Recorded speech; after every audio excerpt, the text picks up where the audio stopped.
What is up, guys? It's your boy Rick Kakis, and today, episode Heresy Act 3 has just gone live within Destiny 2, and it turns out you can get every single remaining upgrade for your Barrow Dyad exotic submachine gun today, which means 2 new exotic catalysts and a new intrinsic perk. In this video, we're going to be showcasing how to get the Target Lock Catalyst through a new secret exotic quest. I already did a video showcasing how you can get the new intrinsic perk upgrade and the One For All catalyst. So if you still need that stuff, definitely check out that video. It's linked right up above, guys. But on to the Target Lock Catalyst. And I gotta give you guys a massive warning. This is one of the most hateful, annoying, RNG dependent quests I have ever done. I have 2.5 hours just of recorded footage and probably another 2 hours of me trying to figure out what is going on. But the good news is that I did, and this video will contain everything you need to know for how to get this catalyst, because I can tell you guys, there's a ton of confusion revolving this catalyst quest. So let's get started with the first thing you're going to need to do, and that is get to the Hull Breach area. That is a brand new area that was added to the Nether with the launch of Act 3.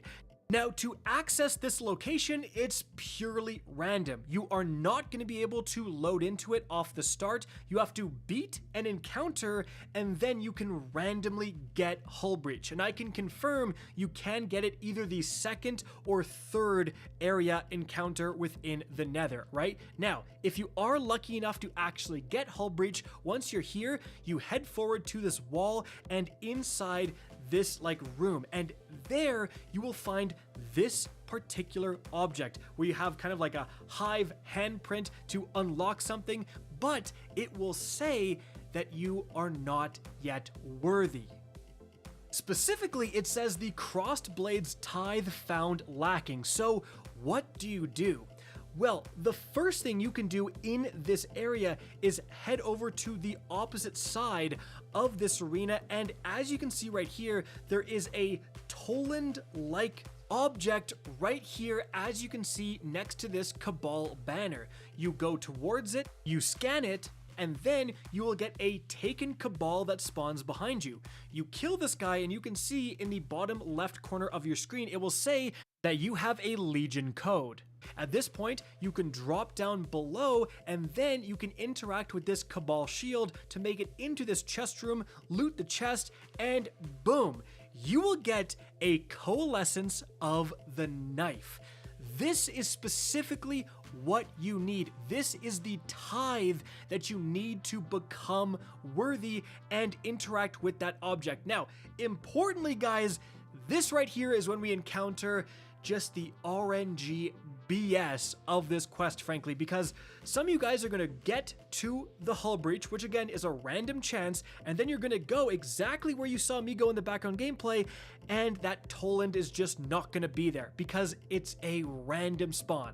So you have to get the random location and then get the random secret to spawn. Good luck. Again, there's nothing you can do about it. It's just incredibly annoying. But that is one of our Coalescence. You are going to need 3 total. Now, the next one I would recommend getting is also in the Nether. And again, unfortunately, it's RNG on top of RNG because you will have to get to the Founts area within the Nether.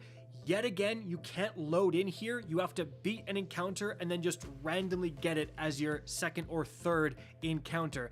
And then once you're here, you need to find a very particular secret within this area. So as you can see right here, you want to look around at these pillars. Specifically where we found this, it was near another secret where you're shooting the hive ruins you can see on the wall here.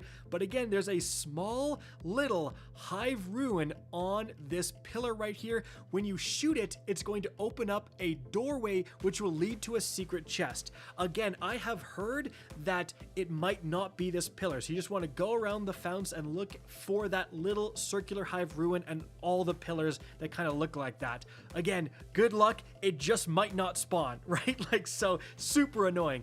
Once you do shoot it, however, and go through that doorway, then there will be a random chest that spawns. In our case, it was like down here below, and you can interact with it, and as you can see, that will give you another Coalescence of the Knife.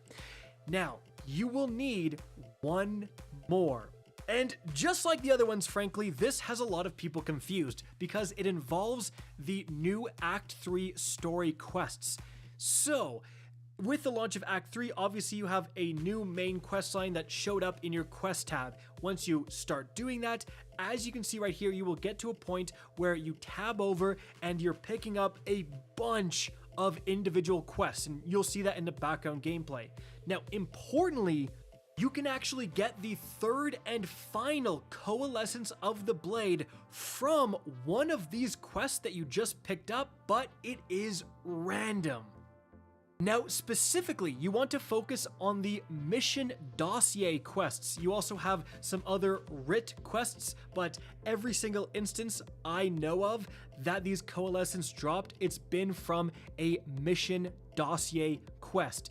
And again, which one is random? My friend got his from the Witch's Gambit quest, which is actually pretty substantial. You gotta go find multiple secrets and do multiple encounters within the Nether and defeat enemies while you have a corrupted boon.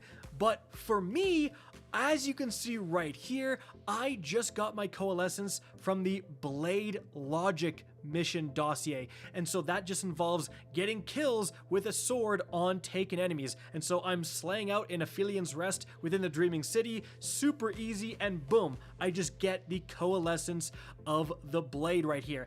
And so again, a lot of people think you have to fully complete the Act 3 storyline to be able to open up that object I showed you, but you don't. I never did. It's just you will get the Coalescence from one of these quests at random. Now, at this point, you need to go back into the Nether, get back to the Hull Breach area, and go and interact with that object. But very importantly, guys, there's something that happened to my team in the background gameplay that you will absolutely want to know about. So, what we did to make it faster to find Hull Breach is that all three of us split up. We just went into Explore Nether solo and would do the first encounter and see if we got Hull Breach. If we didn't, we would just restart. And so now you have 3 people all looking for that Hull Breach area, right? Now, on top of that, my teammate who found it, he actually went there, he went to the object, and he was found not worthy. He couldn't interact with it because he had not done the final third Coalescence from the story quests. So I joined on him, and thankfully, because I had all 3, I was able to open up this object. As you can see, I was deemed worthy. This is super important, and again, it means that if one of your friends is full on their Coalescence, they were able to open it, they can join your instance and open it for you, even if you haven't collected all 3 of those Coalescences, guys. So again, big piece of information there. But regardless, once you do finally interact with this object, it opens up a portal, you head through, and then looting these 2 chests, you will get the new secret exotic quest to go and get the new catalyst. Specifically, it is the Warped Osseous Spine, and the next thing you need to do is head to Eris Morn's apartment and interact with the slab. Once you do, you're going to get the quest, a Silken Path, and the objective is to collect all of the Ravenous Wormspawn. So that's very important, guys. Ravenous Wormspawn only spawn when you are on the path of Resolve. So you can see me actually switch from Ambition back to Resolve so I can actually find these Ravenous Wormspawn. So there's going to be 10 total. There's going to be 2 for each of the 5 different Nether locations. And I'm not going to make you guys go off and find a different video. I'm going to showcase all 10 Wormspawn locations in this video. Everything will be timestamped so you can skip ahead to whatever area you need. Just keep in mind, guys, again, there is going to be 3 Nether areas that you can spawn into at the start, and then there will be 2 Wormspawn locations in both the fonts and Hull Breach, so you will need to get back to those locations randomly. Again, more RNG, but regardless guys, starting here with the 3 areas you can load into off the jump. Starting with the Mausoleum area, your first worm is going to be located on this kind of cliffside near the boss spawn right here. And you can see the area I'm shooting is where the worm should be. Obviously, I collected these worms because they've been available since Act 1. Moving on from there, guys, the next worm in the Mausoleum is going to be located right here on this little ledge overlooking the objective plates you often need to do. Moving on from there, the next area we have here is going to be the Trenchway. The first one is going to be located right in the very center of this opening area. It's going to be up here on this pillar where I'm shooting. And the next one is going to be all the way on the opposite side of the Trenchway, past the actual trench. It's going to be right here on this little like lip of the wall. After that, we have the Hall of Souls. So starting from the central boss fight area, looking off in this direction right here, you're going to have one that is located on this like underneath a pillar right here, guys. Now, after that, kind of head back to the boss arena and then go off in a different direction. You're going to head towards this like blinding light right here, and you're going to run along the lip, and you're going to have a worm located right here. You can see one of my teammates actually grabbed it. But after that, guys, we have the 2 areas you can only get second or third encounter, starting with the fonts. So you're going to head over to this particular wall where we have a bunch of pillars in front of the wall, a bunch of like jutting out hive objects, and you're going to scale these objects as you can see, and on the very top level you will find a Ravenous worm. And after that, guys, you're going to head into the under level of this arena. Specifically, guys, you're going to get to kind of this area here, and then it's going to be shoved in this corner, like behind this box, as you can see where I'm shooting.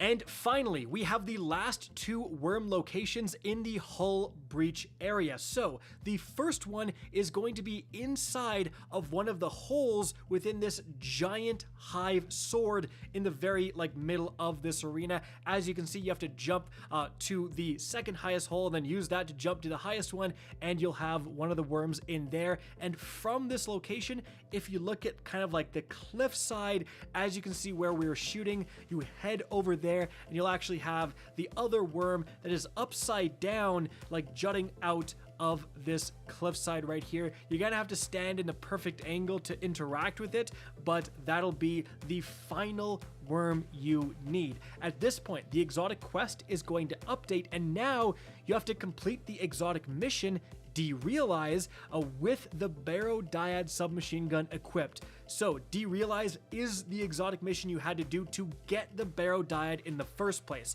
Honestly, it's no joke, so I would recommend, if you can, check out my Barrow Dyad guide right here. It's really going to make the Barrow Dyad a lot better, gonna shred through the bosses you're gonna encounter within this mission. But once you do eventually get through this exotic mission with the Barrow Dyad equipped, we had it equipped the entire time, guys. Finally, at the very end, you are going to interact with the chest and get nothing. And then a few seconds later, thankfully, you will get the Target Lock Exotic Catalyst, guys. At this point, again, if you've done the new intrinsic perk and the One For All Catalyst from my previous video, you are done. That is every single upgrade for the Barrow Dyad Exotic Submachine Gun. I hope you guys enjoyed this video and found it informative. If you did, please remember to help me out by simply rating and especially sharing this video. If you guys want to see more Destiny 2 content similar to this, don't be afraid to slap that subscribe button. If you want to get in touch with me and keep up to date with the latest channel activity, the best way is to follow me on Twitter at RickCacus. That is linked in the description down below. Again, I hope you enjoyed the video, and as always, have a good day.